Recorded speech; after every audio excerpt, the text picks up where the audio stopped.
कोई अक्सर आपका बैकग्राउंड रहा है स्पोर्ट्स से, फैमिलीज में भी कोई था या आप अकेले खुद ही से? अच्छा अच्छा, सही। माशाल्लाह स्पोर्ट्स में थे, बचपन से ही उनका था, वो गांव से बिलोंग किया उन्होंने, अच्छा, तो इसलिए हमारा भी वही अंदर हमारे अंदर है। फिर आपका स्केड्यूल थोड़ा फ्लेक्सिबल हो जाता है स्पोर्ट्स की वजह से। फाइनेंशियली भी कोई सपोर्ट रहती है स्पोर्ट्स के प्लेयर्स को, जो स्पोर्ट्स भी कर रहे हैं साथ साथ स्टडीज़ भी कर रहे हैं, वो किस तरह से मैनेज करते होंगे अपने एक्सपेंसेस वगैरह? सेल्फ डिफेंस तो होना चाहिए ना। मुझे आना चाहिए, बिल्कुल आना चाहिए। बिस्मिल्लाहिर्रहमानिर्रहीम। अस्सलाम वालेकुम नाज़रीन, मैं हूँ आपकी होस्ट ज़ारिया ख़ान और आज मैं मौजूद हूँ विजन ऑन के प्रोग्राम खेल और खिलाड़ी में।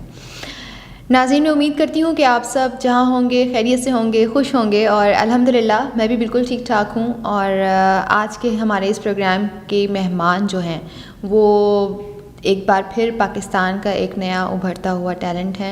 एक यंग लड़की हैं जिन्होंने लाहौर से ताल्लुक़ रखती हैं और 2 साल से जुजुत्सु और ताइक्वांडो की प्लेयर भी हैं और अभी मल्टीपल टूर्नामेंट्स में खेल भी रही हैं और अनकरीब नेशनल लेवल पर और इंटरनेशनल लेवल पर भी पाकिस्तान के लिए खेलेंगी इंशाल्लाह।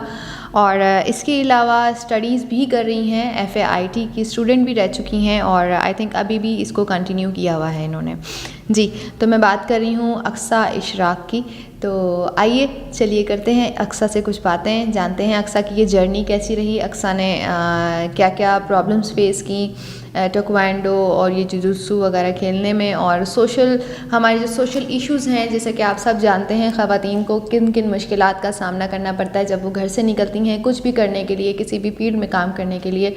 तो ये भी एक्सपीरियंस जानेंगे कि अक्सा का कैसा रहा और इसके अलावा अक्सा के फ्यूचर में क्या प्लान्स हैं और वो ख़वातीन को क्या मैसेज देना चाहेंगी कि हमें डरना नहीं चाहिए, आगे बढ़ना चाहिए और इसी तरह मुल्क का नाम रोशन करना चाहिए। अस्सलाम वालेकुम, कैसी हैं आप? मैं बिल्कुल ठीक ठाक, थैंक यू। तो अक्सा ये बताएं क्या चल रहा है आजकल ज़िंदगी में, क्या हो रहा है? स्पोर्ट्स के मैचेस चल रहे हैं तो उसकी ट्रेनिंग में ज़्यादा फोकस है। मैंने ऐसे क्रिएट किया है, स्टडी के बाद अभी स्पोर्ट्स लाइफ में ज़्यादा मैंने फोकस किया हुआ है। अच्छा, ताकि आगे मुल्क का नाम रोशन करूं। बहुत अच्छी बात है। कोशिश क्योंकि आजकल तो मुल्क के हालात बहुत ज़्यादा ख़राब है, सामने ही है जो तो बस इसीलिए मैं इस फील्ड में आई हूँ ताकि गर्ल्स के लिए कुछ कर सकूँ। मेरा भी यही है, इसके बाद मैंने अपने क्लब वगैरह ओपन करने हैं, गर्ल्स को इस काबिल बनाना है। ठीक है, इस लाइफ में जाकर अच्छी बात है। अपनी एटलीस्ट अपनी प्रोटेक्शन आनी चाहिए लड़कियों को, बिल्कुल ये अवेयरनेस होनी चाहिए आजकल की बच्चियों में। और स्टडीज़ कैसी जा रही हैं? FA में IT कर रही हैं आप? तो स्टडीज़ और साथ ये सब स्पोर्ट्स वगैरह कैसे मैनेज कर लेती हैं? कभी-कभी थोड़ा सा इशू होता है, पेपर के दौरान जब पेपर होते हैं तो फिर स्टडी की तरफ हम रुझान कर लेते हैं और फिर स्पोर्ट्स को थोड़ा साइड पे कर लेते हैं। तो ये एक्टिविटीज होती हैं हमारी। ठीक है, टाइम दे देती हैं। तो कोई अक्सर आपका बैकग्राउंड रहा है स्पोर्ट्स से, फैमिलीज में भी कोई था या आप अकेले खुद ही से? अच्छा अच्छा, सही। माशाल्लाह स्पोर्ट्स में थे, बचपन से ही उनका था, वो गांव से बिलोंग किया उन्होंने, अच्छा, तो इसलिए हमारा भी वही अंदर हमारे अंदर है। तो रिलेटिव्स में बाकी लड़कियां या बहन भाई जो होंगे बाकी, वो नहीं कहते कि भाई अक्सर तुम क्या लड़की हो के इस फील्ड में चली गई हो? लड़कियों को तो नाजुक नाजुक से शौक होते हैं, तुमने इतना हार्डशिप वाला शौक क्यों ढूंढ लिया? नहीं, अल्हम्दुलिल्लाह से मेरे पापा थे ना, तो पापा को देख के मुझ में आया, तो सारे ये कहते हैं कि पापा का अक्सर इसमें पापा भी आते हैं कहते हैं, क्योंकि अल्हम्दुलिल्लाह मेरे 5 भाई हैं और 2 सिस्टर्स हैं ना, सिर्फ मैं ही हूँ जो स्पोर्ट्स में आई हूँ, बाकी जो बहन भाई है वो स्टडी वगैरह में ज़्यादा उनका मोस्टली बेटियां बाप को ज़्यादा कॉपी करती हैं, फॉलो करती हैं। हाँ, ऐसे ही है, सही। तो कैसा लगता है इंस्टीट्यूट्स में प्रॉपर टीचर्स, एनवायरनमेंट, जो वहाँ के लोग होते हैं अच्छे हैं, अप्रिशिएट करते हैं और कंपलसेट करते हैं आपको हर एक्टिविटी में, या कोई टेंशन है, प्रॉब्लम्स हैं वहाँ पे, प्रॉपर इक्विपमेंट्स नहीं हैं, क्या मामलात हैं? नहीं, अगर आप स्पोर्ट्स में होते हैं ना उसमें आपको बहुत ज़्यादा बेनिफिट मिल जाता है स्टडी में। ये सारा सिस्टम होता है कि अगर आप फर्स्ट टाइम आपने कोई लेक्चर ले लिया और आप स्पोर्ट्स की वजह से, तो वो आपको ये नहीं कहते कि डांटते हैं, आप अभी तो बता दे रहे हैं कि स्पोर्ट्स की वजह से लिया तो कोई इतना वो हार्ड नहीं करते। अच्छा, उन्हें पता था कि बच्ची मेहनत कर रही है, यानी फिर आपका स्केड्यूल थोड़ा फ्लेक्सिबल हो जाता है स्पोर्ट्स की वजह से। चलेंगे तो अच्छी बात है। तो फाइनेंशियली भी कोई सपोर्ट रहती है स्पोर्ट्स के प्लेयर्स को, जो स्पोर्ट्स भी कर रहे हैं साथ साथ स्टडीज़ भी कर रहे हैं, वो किस तरह से मैनेज करते होंगे अपने एक्सपेंसेस वगैरह? जी, वो हम जॉब करते हैं। अच्छा, जॉब वगैरह करते हैं, फिर उससे अपने एक्सपेंस वगैरह उठाते हैं। सही है।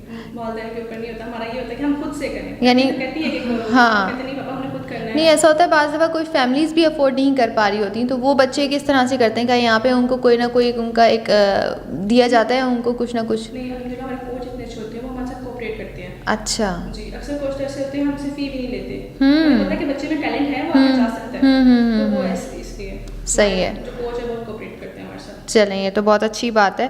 तो जब ये स्टार्ट लिया होगा तो काफ़ी सारी इंजरीज भी आई होंगी इनिशियल स्टेज पे, तो डर के दिल नहीं किया कि चलो भाई अब बैकफुट हो जाते हैं, ये हम नहीं कर सकते, हमारे बस की बात नहीं है? क्योंकि ये जो स्पोर्ट्स लाइफ है ना, ताइक्वांडो कराटे, ये इसमें ऐसी इंजरीज होती रहती हैं।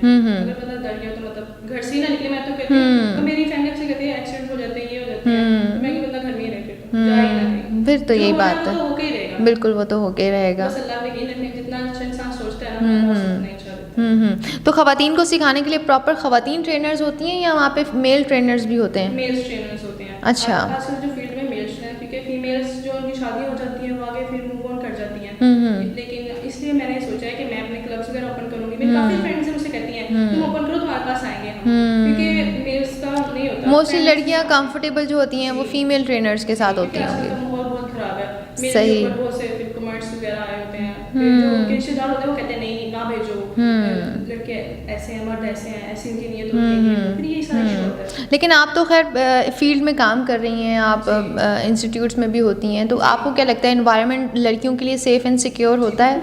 जो फैमिलीज ये समझती हैं कि नहीं लड़कियों को नहीं भेजना चाहिए, वहाँ पे मर्द हजरात भी होते हैं, तो क्या उनको क्या मैसेज देना चाहेंगे कि ऐसा माहौल तो नहीं है वहाँ का? ऐसा बिल्कुल भी माहौल नहीं होता, सब बिल्कुल कोऑपरेट करते हैं, आप कदम के साथ कदम मिला के चलते हैं, आपको बिल्कुल इजी करने की कोशिश करते हैं। सही है, कंफर्टेबल रखते हैं आपको।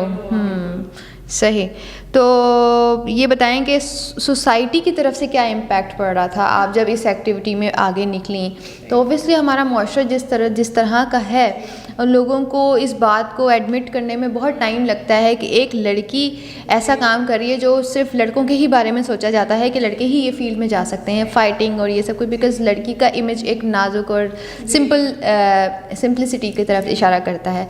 तो सोसाइटी की तरफ से क्या अप्स एंड डाउन्स फेस करने पड़े? मतलब मामा को अक्सर कहते थे कि इसकी शादी होगी, कैसे होगी, इसका मतलब नक्शा बिगड़ जाएगा, फाइटिंग करती है, बॉडी खराब हो जाएगी। नहीं, ऐसा कुछ नहीं होगा, ठीक है। आप क्या चाहती हैं मैं अगले घर जाऊँ या कहीं भी रास्ते में कहीं जाऊँ, कोई मुझे छेड़े और कुछ करना हो, मैं डर रोना शुरू कर दूँ? आप क्या ये चाहती हैं? सेल्फ डिफेंस तो होना चाहिए ना। हाँ, सेल्फ डिफेंस मुझे आना चाहिए इस माशरे में, बिल्कुल आना चाहिए। आप क्या चाहती हैं? कोई मेरे माशाल्लाह 5 भाई हैं, मैंने कहा 5 भाई हैं, हर टाइम मेरे साथ नहीं रह सकते, बिल्कुल नहीं रह सकते, मुझे अकेला होना पड़ेगा। जी जी, तो मैं क्या करूँगी? तो मैं खाली रहूँगी? अब ये चाहती है मैं रोती रहूँ, बिल्कुल, लोगों की वजह से। तो अब ये करके 2 साल का अरसे में काफ़ी कॉन्फिडेंस आ गया होगा। और मम्मा भी कहती हैं हाँ, अब तो बल्कि मम्मा कहती होंगी हमारे साथ चलो अक्सर, प्लीज़ हमें कहीं जाना है। सिक्योर फील करते होंगे ना जब आपके साथ होते होंगे। सही। तो कभी कोई ऐसा इंसिडेंट हुआ कि कोई पिटाई विटाई लगाई हो किसी ने परेशान किया हो? तो अक्सर ना मुझे मेरी फ्रेंड्स कहती हैं कि हाँ यार, वो अक्सर मुझे कहती थी, मेरे उसने छेड़ा हुआ, चलो मैं गई हूँ, काफ़ी दफ़ा लड़ाई हुई है, तो उसमें भी थोड़ा हो जाता है हमारा। अच्छा, फ्रेंड्स की वजह से होता है, तो ये सारा सीन होता है। और अक्सर तो हमें ये होता है कि अकेडमी वगैरह में होते हैं ना, तो मैं डोंट नेम से बहुत मशहूर हूँ हर जगह पे, जब ये अकेडमी या कहीं भी जाती हूँ ना, एक बॉडी की वजह से मेरी हैवी है, मतलब ठीक है, तो फिर उसकी वजह से टॉल एंड स्ट्रॉन्ग पर्सनैलिटी है। तो इसलिए चलो ये तो बहुत अच्छी बात है कि आपको आसपास के लोग भी आपके साथ सिक्योर फील करते हैं, यही होना चाहिए, और बल्कि हर लड़की को ऐसा ही होना चाहिए, ऐसा ही बनना चाहिए। और इसके अलावा स्टडीज़ के बारे में आगे क्या प्लान्स हैं, क्या करना है? हाँ, मेरा तो यही है कि IT करूँगी आगे, और फिर बाद में मेरा ये है कि आर्मी वगैरह में अप्लाई कर दूँ मैं। अच्छा, नाइस। आगे जाके तो चलो, बाकी क्लब्स वगैरह ओपन करने लगी हूँ, सिखाना है बस। चलिए माशाल्लाह, बहुत अच्छा प्लान है आपका। और शादी का क्या प्लान है? शादी का तो अभी शादी के बाद भी परसू करोगे अपने इसी फील्ड को? जी इंशाल्लाह। चलो ये बहुत अच्छी बात है।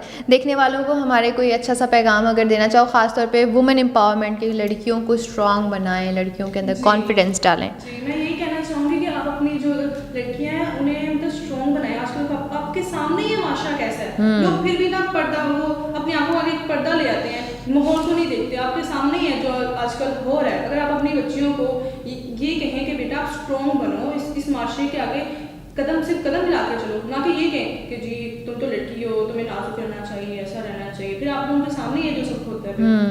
तो आप लोगों को चाहिए अपनी बच्ची को स्ट्रॉन्ग बनाएं, उन्हें बताएं कि जहाँ भी जो भी तुम कदम उठाओगे हम तुम्हारे साथ हैं, हमें पता तुम कैसी हो, ठीक है। लोगों की बातों में ना आए, बस मैं ये कहना चाहती हूँ आप लोगों से, ठीक है। Thank you so much Aksa, बहुत अच्छा लगा आपसे बात करके और अल्लाह ताला आपको आपके आने वाले प्लान्स में भी कामयाब करे और आप हमारे मुल्क का नाम इसी तरह रोशन करती रहें, अपना नाम बनाती रहें। तो इसी प्रोग्राम के साथ आपसे लेती हूँ इजाज़त। उम्मीद करती हूँ नाज़रीन आपको आज का प्रोग्राम बहुत पसंद आया होगा। अक्सा ने बहुत अच्छी बातें की और अपने जो पर्सनल एक्सपीरियंसेस उन्होंने बताया उससे तो मैं उम्मीद करती हूँ कि आप लोगों ने काफ़ी कुछ समझा होगा और सीखा होगा। तो इसी के साथ आपसे लेती हूँ इजाज़त। मिलेंगे एक नए प्रोग्राम में एक नए मेहमान के साथ। जब तक के लिए रखिए अपना बहुत सारा ख्याल। खेल और खिलाड़ी।